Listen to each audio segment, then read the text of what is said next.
UI UX design বলতে আমরা শুধু এই জিনিসটা বুঝি না যে একটা অ্যাপের ইন্টারফেস বা একটা ওয়েবসাইটের একটা টেমপ্লেট। এই জিনিসটা এই অ্যাপ এবং ওয়েব থেকেও আরও অনেক বড় বা আরও অনেক বিস্তৃত।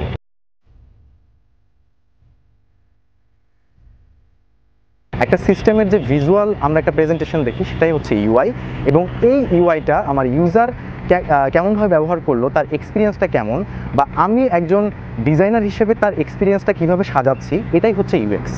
আপনি চিন্তা করেন, আপনি বাসা থেকে বের হয়ে যে অ্যাপের মাধ্যমে আপনার রাইডারকে কল করেন, আপনি যে অ্যাপের মাধ্যমে আপনার খাবার অর্ডার করেন, এগুলো কিন্তু সরাসরি আপনার লাইফের ওপর একটা প্রভাব ফেলে, এবং এই ইউএক্স ডিজাইনের মাধ্যমে এই জিনিসটা করা খুবই সহজ।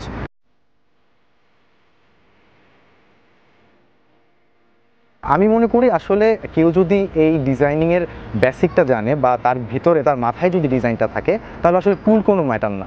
সে ফিগমা, এক্সডি, ফটোশপ যেটা দিয়েই করুক, সে আসলে বেস্ট আউটপুটটাই দিতে পারবে।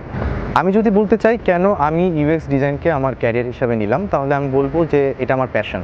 আর এই যে ইউএক্স ডিজাইনটা এমন যে আপনি যে কাজটা করবেন এটা সরাসরি একটা ইম্প্যাক্ট দেখতে পারবেন আপনি মানুষের লাইফে।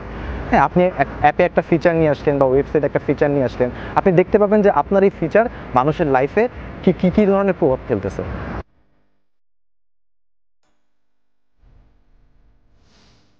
আমি বলবো ইউএক্স ডিজাইনের হিউজ একটা সম্ভাবনা আছে আমাদের দেশে এবং সারা বিশ্বে, এবং এর ডিমান্ডও অনেক বেশি। আপনি চাইলে যে কোনো ফ্রিল্যান্সিং মার্কেট প্লেস বা একটু গুগল করে দেখতে পারেন যে কী পরিমাণ আমাদের একটা মার্কেট গ্যাপ আছে ইউএক্স ডিজাইনারদের। আমি নাইমুর, আমি সাথে থাকবো আপনাদের এই ইউআই ইউএক্স ডিজাইন শেখার জার্নিতে। হোপফুলি ভালো কিছু হবে।